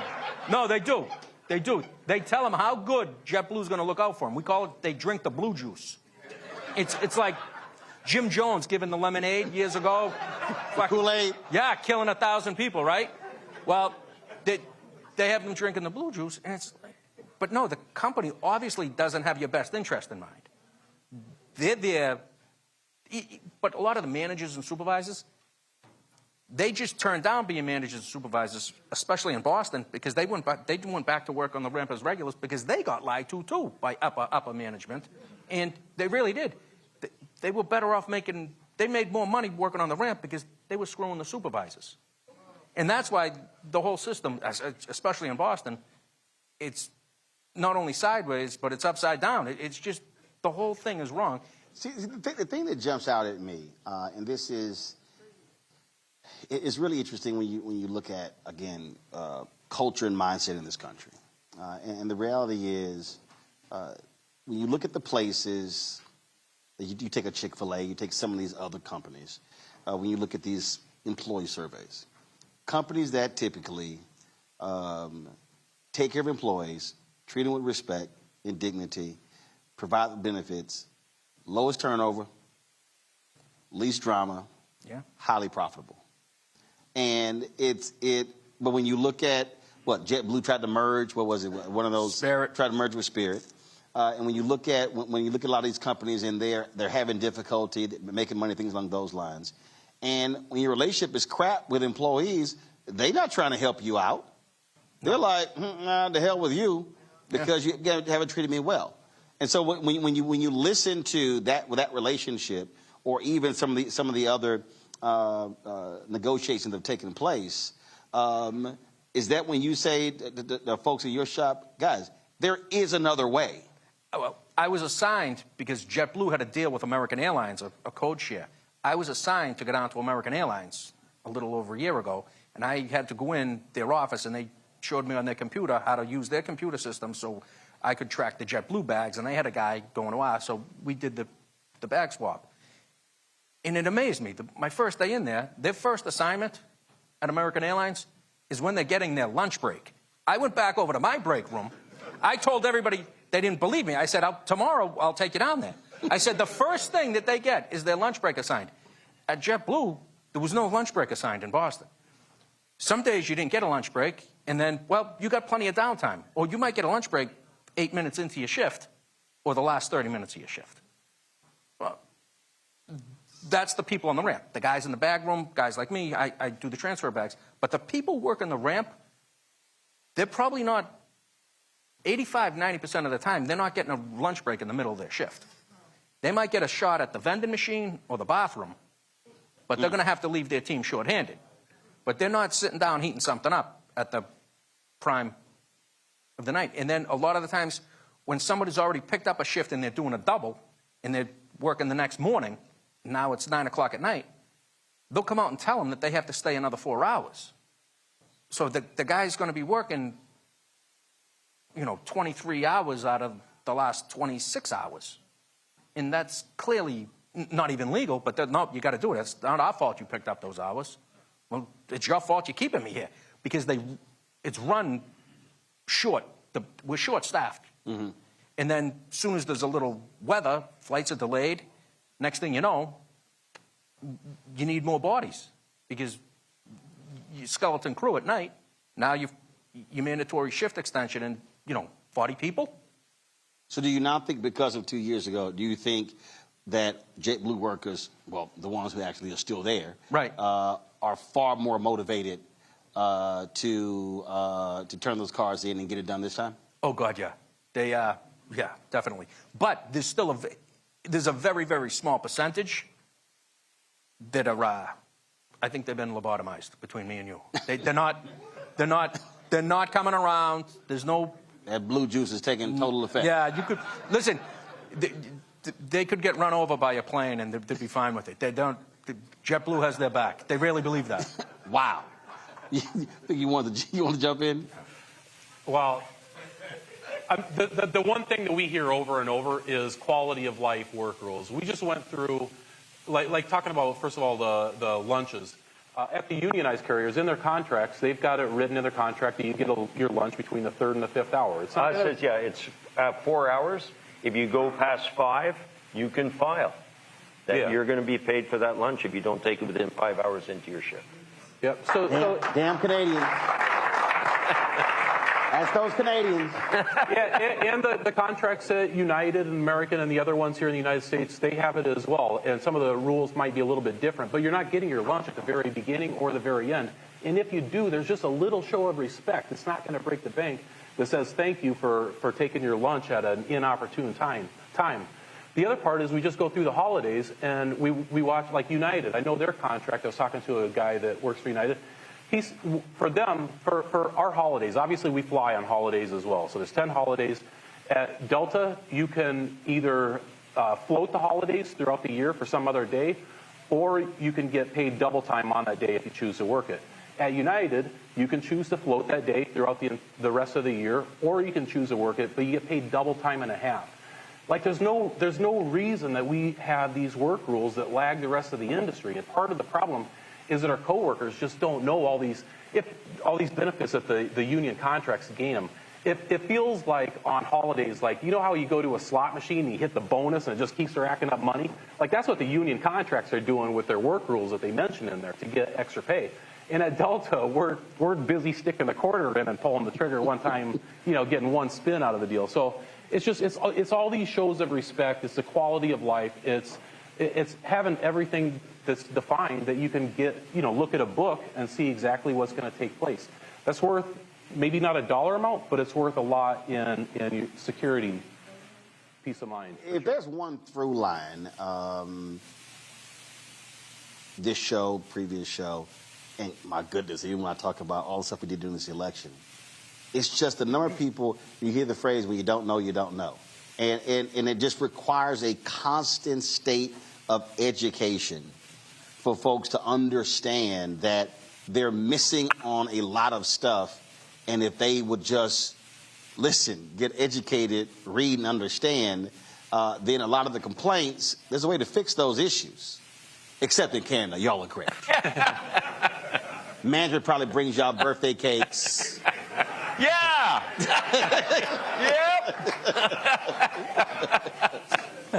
I mean, and that is part of the problem, though, is that they do get educated, but they get educated from our corporate. Like Delta has messaging for our employees every day, so they only hear one side of it. And the good part about a unionized workforce, you're going to hear the corporate, whatever they have to say, but you also get to hear a balanced response to it, where the IAM members get to come into the job and explain to you, listen, this is maybe why it's not so good, and you should think about this other way. So people, they do want to be informed, but when you only get information from one source. What is the weirdest, as I was saying earlier, the number of people who literally are fine with the CEO making $10,000 an hour, but they act a fool when a worker says, can we get paid $10 an hour? I can apply this. I mean, how many fans out there will bitch and moan that their favorite NFL player is holding out for better contract, and they're like, man, get back on the field. The owner's a billionaire. Yeah. And this is, I had folks with Black Census Lab. This was a few months ago. They had their survey. They did a survey, 211,000 African Americans. And in their survey, a majority of them were against raising corporate taxes because the company said, oh, they raise corporate taxes, y'all get laid off. When they're going to lay you off anyway, whether they like it or not. But it is the number of people who literally will take the side of management or corporate leaders over their own well-being, and then when layoffs come, then they're one of the folks and they go, what the hell? Well, do you see what you did? And it's just it's just a hard thing, I think, to get people to understand that. If I could point out, Roland, you mentioned, if I could just point out, you mentioned layoff, furloughed. That's also in our deal. So you're furloughed with our collective agreement. You have 25 years service, you'll be paid up to 1,000 hours. 1,000 hours pay. Now, during the pandemic, whoever would have thought that that clause would have come to use to that extent? But once again, it goes to show you what a collective bargaining agreement. Oh, listen, I need you. Listen, my dad worked for Amtrak for 25 years. They got furloughed in Houston. He got paid for 7 years. Wow. Yeah, that's. Yeah, so I like, he was at the crib every day. Now that kind of got on our nerves. Because he watched the damn news all day long. 6 a.m. to 7 a.m. to noon to 4 to 5 to 6 to 9 p.m. to 10 o'clock, and then the damn rebroadcast. Yes. Then when one station started 7 p.m. newscast, he was watching that. I was like, bruh, seriously. And then he questioned why I decided to go on the news. I was like, all that damn news I had to watch. But again, but the deal they had, and there were raises in it. It was a 7-year furlough. Wow. Right. And so, and just, Jim like, damn. Yes. Are they hiring? That's what happened. So, but again, that's what happened. But that was a negotiated deal. And to your particular point. Yeah. How do you see the next phase for you? You talked about, again, 2 years ago. Now folks are coming to you with their cards. How far away do you think you are from being able to get to the point where to call the election? I don't know, James. Is that classified? Can I? With a little bit of pressure on the gas pedal, we're probably just 2 months away. But your guys are highly motivated. Your men and women are highly motivated. Yeah, they're highly motivated. It's not going to take a lot considering their treatment. So it's, but again, there's going to require significant footwork. Right. Because you're going to have to talk to, because a lot of the new people will be like, oh, gee, I don't know. Let me talk to someone. When I was helping out with the Delta campaign, one guy, he said, let me ask my manager about this. I'm like, no, guy, don't. That's the wrong, that's the wrong answer. You're like, no, here's a list of fired workers you can call. So I gave him information, and I believe we eventually got his card. But there's a tremendous amount of educating. Unfortunately, this goes back to the school system and whatnot, and unions haven't been promoted the way they were when I was growing up. Mm-hmm. Just like not that long ago, obviously, because I'm young. David, I just got an email from one of your members. He said, you forgot to mention the fruit baskets. David, I'm just kidding. Any final thoughts? Anything? Yeah, if I can just say, the other thing about collectives, for me, the United Steelworkers has been a great experience in my life. It's a national local. It's many disciplines. I've met so many great people that are all really out for the same thing, a quality of life for our brothers. And I've really had some great relationships. And it's been really a rewarding experience for me to be a part of the United Steelworkers. So there's that element too. Unions are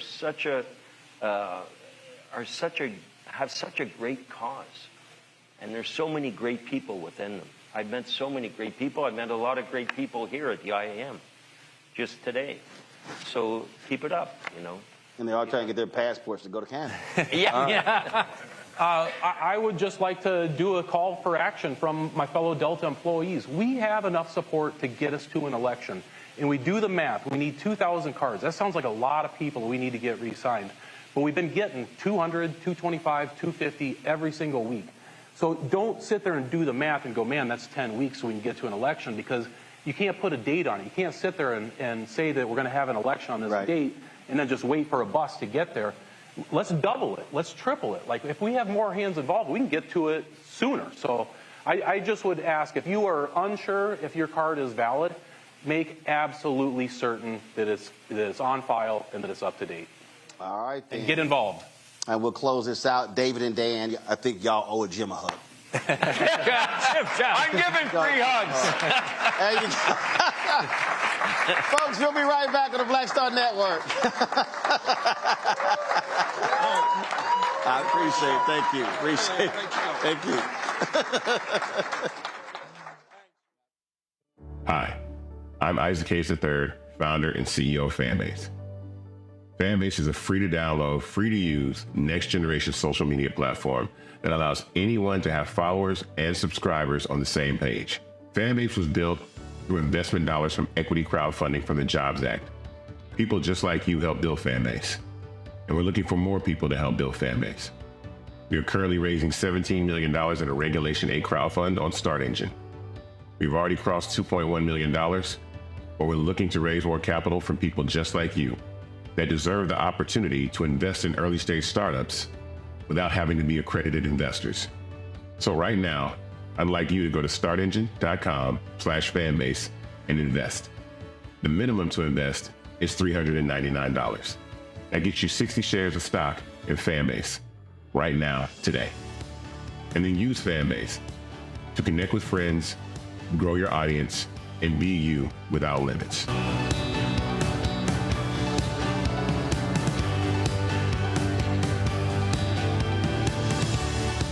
Hatred on the streets, a horrific scene, a white nationalist rally that descended into deadly violence.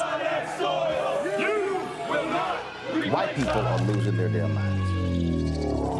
As an angry pro-Trump mob storms the U.S. Capitol, we've seen shooting. We're about to see the rise of what I call white minority resistance. We have seen white folks in this country who simply cannot tolerate black folks voting. I think what we're seeing is the inevitable result of violent denial. This is part of American history. Every time that people of color have made progress, whether real or symbolic, there has been what Carol Anderson at Emory University calls white rage as a backlash. This is the rise of the Proud Boys and the Boogaloo Boys. America, there's going to be more of this. Here's all the Proud Boys, guys. This country is getting increasingly racist in its behaviors and its attitudes because of the fear of white people. The fear that they're taking our jobs, they're taking our resources, they're taking our women. This is white fear.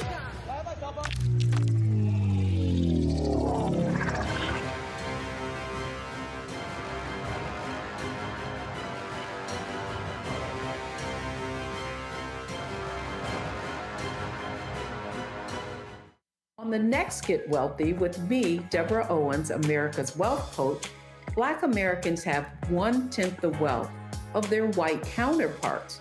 But how did we get here? It's a huge gap.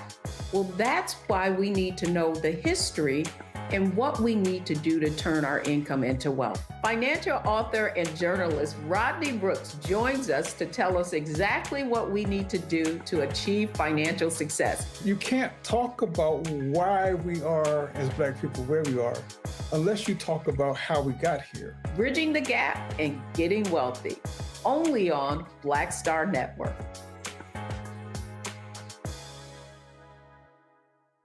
Hi, I'm Dr. Jackie Hood Martin, and I have a question for you. Ever feel as if your life is teetering and the weight and pressure of the world is consistently on your shoulders? Well, let me tell you, living a balanced life isn't easy. Join me each Tuesday on BlackStar Network for A Balanced Life with Dr. Jackie. We'll laugh together, cry together, pull ourselves together, and cheer each other on. So join me for new shows each Tuesday on BlackStar Network, A Balanced Life with Dr. Jackie.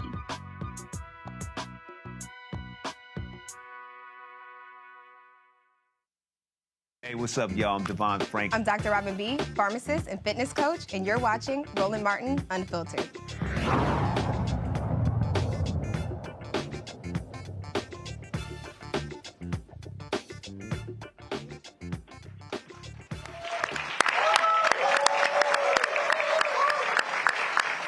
All right, folks, welcome back for our final segment. Again, we're at TWA Hotel here at JFK Airport, here with IAM. It's been a fantastic show. We're going to close this out. Richie Johnson joins us, returns back, General VP, IAM Air Transport Territory. James Carlson, Transportation Coordinator, IAM as well. Gentlemen, glad to see both of you. James, I'll start with you. So, last segment, we heard Dan talk about, again, getting folks to return those cars. But so just explain the system. Like, how does a person know when they sign, when it expires, how are they notified? Is it a text message? Is it an email? Are they told in person? How does that work? So, Roland, and thanks for having us on. And we do everything. So you know, we have all the data at our headquarters, and what we do is every single week we look at what cards are expiring, and we text message those folks. We send a letter in the mail to those folks. We phone bank those folks. Sometimes we even get in our cars and house call those folks. We send that information to the inside committees who, and I just have to say, you know, and they don't get enough credit here, is that these workers are very brave and courageous, and they care deeply about their workplace and their coworkers, and that's why they're doing this. But because they're doing two jobs. That's correct. It's two jobs. It's their job, and then it's their union job. It's incredibly difficult, and carriers that union bust will take workers who are very effective at talking and educating their coworkers, and they'll put them in a different job assignment, and they'll, you know, sit them by themselves somewhere, or they'll harass them and target them sometimes. But they have a federal right to do what they're doing. This is protected under federal law. You can talk about the union. You can sign cards in non-work areas during non-work times and talk to your coworkers. It's not wrong. You can't get in trouble for doing it, and it's going to benefit you and every single person that you work for to have a voice in your career for your family. And it's 45 cities? Yeah, 45 cities from San Juan, Puerto Rico to Anchorage, Alaska, out to Honolulu, Hawaii. So yeah, it's a pretty big undertaking, but listen, there's nobody in the labor movement that has done what these workers have done. And at JetBlue too. 20 years and they got to an election. That is great work. So it's funny you talk about folks removed from one job going somewhere else. I think about Renault Robinson. He of course founded the Black Patrolmen's Union in Chicago. They hated him so much they assigned him to patrol an alley. Yeah, well, and they would drive by every hour to see if he was standing right there. And if he wasn't, because the whole goal was to fire him. And so they tried everything to get that brother out. But he was like, okay, fine, I'm gonna walk this damn alley every single day. And that's what he did. But he never gave up. And that's what these workers aren't doing. They're not giving up.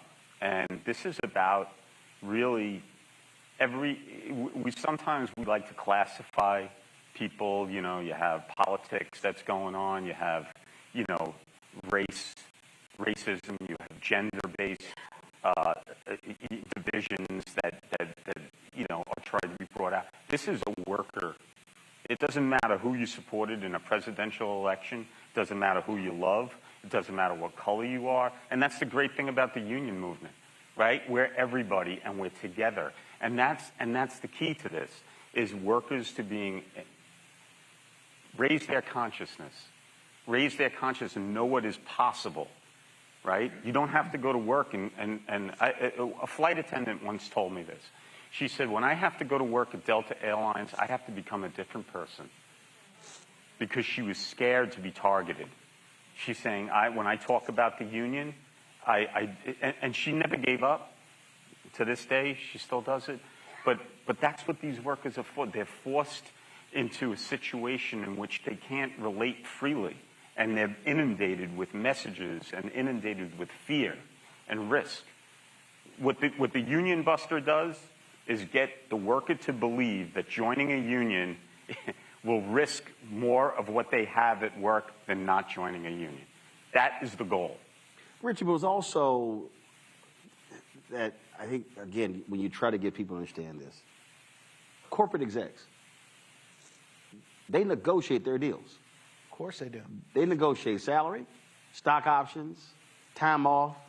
I've seen deals where they negotiate how many hours they get on the corporate jet. I've seen there was an executive with Disney where they bought his house in the D.C. area, gave him the loan for his house in California, then we left the company, paid off that house for him to go back. I mean, so when companies act like workers are demanding too much, This is literally what executives do every single day in these Fortune 500 companies. Yeah, and we bring it to their attention. We talk to our members about that all the time. Excuse me, and they're not shy about it. They're not embarrassed about it. Like these CEOs don't have no guilt over it, or they don't care one bit about it. I mean, look at what the Boeing. Just to go back for a second here to the Boeing thing. Boeing executive was brought to Senate hearings. Right? Mm-hmm. He sat in front of them, and it was a stroke job. I mean, you had all these senators or congressmen and women there, and they're trying to chastise him and tell him, and how much money do you make, and what are you going to do? And he just sat there with a smirk. He just sat there like laughing at because he was being paid to be there. Well, that and by the way, you can't do anything about it. Right. Like you can sit here and slap me on the hand. You can sit here and chastise me and pretend I'm a bad guy and tell me you better do this or you better do that. But what are you going to do? And the answer is they were going to do nothing. Boeing is one of the only aircraft manufacturers in the world. There's two of them, right? Airbus and Boeing. And the saying too big to fail. They're not worried. They weren't worried about were they going to put sanctions on them. They weren't going to do anything to them. And they're not going to lose any government contracts. No, but you know who could do something to them? Their employees. There was zero people, I don't care who you are, Congress, president, okay, nobody was going to hold them accountable. Nobody, except the employees. Because when those employees walked out the door and they said, no, screw you and your offers, and they rejected it 3 times, twice officially, but 3 times as a whole, it was only those 30,000 plus employees, 35,000 employees, and their union leadership that could hold Boeing accountable. Because guess what? You don't make them, you don't make no money. So when workers don't think they have the power, they're wrong. You have all the power. Right. Here's the only people that could hold one of the most powerful companies in the world accountable. It was the employees. And guess what? They got it. They got all of it, and they won. But the thing there, James, one employee can't walk out. It has to be a collective in order to make that change happen. That's 100% correct. There is power in unity, and we in every great movement in the United States, unity. You look at any time. You look at the labor movement when the labor movement first began. You don't have power when you walk into an office by yourself, right? When you're a non-union and something happens at work, this is exactly what happens. Somebody sees you do something, if you're working on the ramp or you're working in the bag room and the manager doesn't like you for whatever reason, calls you in the office to discuss that little problem, you're not there with anybody. And with the union, you have somebody to back you up. And you got your brothers and sisters that work with you, hundreds, maybe thousands, that they stand with you. So there is power, and this is what this is about. It's about power. The reason why JetBlue and Delta say it's better without a union is because they know with a union the workers have more power. They have the right to say, no, that's not correct. You're violating my agreement. And that's done together. All of this, look at the room. We travel together, and we are going to stand shoulder to shoulder with the JetBlue workers and the Delta workers and any worker that wants a fair shake and protection and rights and dignity on the job. It's impossible. Well, we certainly appreciate being with you, partnering with you. And I tell people all the time, the reality is when TV One canceled my show December 2017, there were a lot of people who were upset. They were mad. They wanted to go meet with the CEO. I said, y'all, that's a waste of time. And I said, he's not going to budge. And we went, our last show was December 21st. And an hour after we had that last show, I was sitting with Lee Saunders, who's the president and CEO of AFSCME. And Lee is an Alpha fraternity brother of mine. And he was bemoaning the fact of the show. He said, hey, we need this voice, especially going to election year. Then 24, I met with him, explained to him the vision with all that this is, and then 24 hours later, he said, we're in. So ASME was the only sponsor we had our first 2 years. And that's what allowed us to be able to build this, create this show, and going from 157,000 YouTube subscribers to now 1.52 million. And so, you know, we've been doing 25, 30 million views a month. And so if it wasn't for them, we would not have been able to launch this show the scale that we did and to be at this point 6 years later. So so again, understanding why voices matter. And we also understand being able to spread this message, people begin to learn, and hopefully more people have a better understanding of the reality of many of these airline workers, and they can understand when they're trying to unionize. Now they know exactly what that means. So we appreciate partnering with y'all. Thank you so very much. Thank you, Roland. Glad to be here. James, thanks a lot. Richard, thanks a lot. We thank all of y'all as well. I appreciate it. And so if folks want more information, where do they go? What's the website? Where do they go? Where are we going? What's our website? If folks trying to reach y'all, where do they go? IAMDelta.net. You can go to that and get some more information. Say it again. IAMDelta.net. You can go to any one of the social media pages on Facebook, Delta and JetBlue. JetBlue's doing a great job without a website, so maybe we don't put one up. I don't know. So it's IAMDelta.net. IAMDelta.net. Yes, sir. All right, I appreciate it. Thanks a lot. Thank you. Folks, that is it for us. I'll be back in studio in Washington, D.C. tomorrow. Don't forget to support the work that we do. We've got some great things coming up. I'll be in Oakland Thursday and Friday. Friday speaking at the memorial service for Frankie Beverly. Then, of course, Monday, Tuesday, and Wednesday, we're in Atlanta for Global Hope Forum with Operation Hope. Don't forget, support all the work that we do, folks. If you want to join our Bring the Funk fan club, our goal is simple, getting 20,000 of our fans contributing on average $50 each. That's $4.19 a month, 13 cents a day. Since we launched this show, we've had 35,000 individual donors to our show. They've made it possible for us to do the work that we do. If you want to contribute using Cash App, use the QR code from Stripe right there on the screen. And if you are listening, just go to BlackStar Network or RolandSMartin.com for that QR code. You can also, of course, send your snail mail. Check your money order, P.O. Box 57196, Washington, D.C. 20037-0196. PayPal is R Martin Unfiltered, Venmo RM Unfiltered, Zelle, Roland at RolandSMartin.com, Roland at RolandMartinUnfiltered.com. Of course, download the BlackStar Network app. We've had about 130,000 downloads. We want to get to 200,000. Apple TV, Android TV, Apple phone, Android phone, of course, Roku, Amazon Fire TV, Xbox One, Samsung Smart TV. Also, you get a copy of my book. All the proceeds go right back into this show. Of course, White Fear, How the Browning of America is Making White Folks Lose Their Minds. Available at bookstores nationwide. Of course, Target, Barnes & Noble, Books A Million, BAM, and also get the audio version Audible. Yep, I did all the reading as well. And of course, you want to get your gear for the show. I see whose brother came in here with a sweatshirt on? I see you. I saw you with your sweatshirt. There you go, sweatshirt. There you go. All right, stand up. Stand up. Hey, Henry, get a shot of him. He got his gear on. So turn around so you face the camera. There you go. My mom just texted me. She needs I voted for the black woman. Oh, so you say it again? I said my mom just texted me. She said I voted. Don't blame me. I voted for the black woman shirt.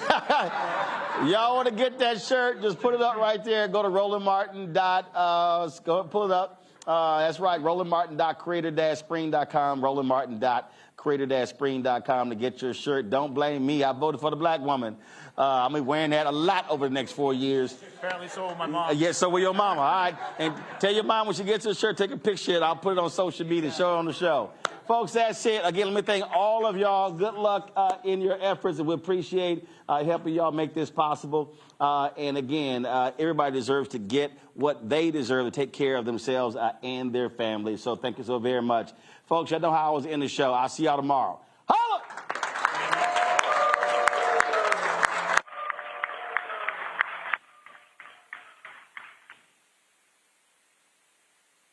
BlackStar Network is here.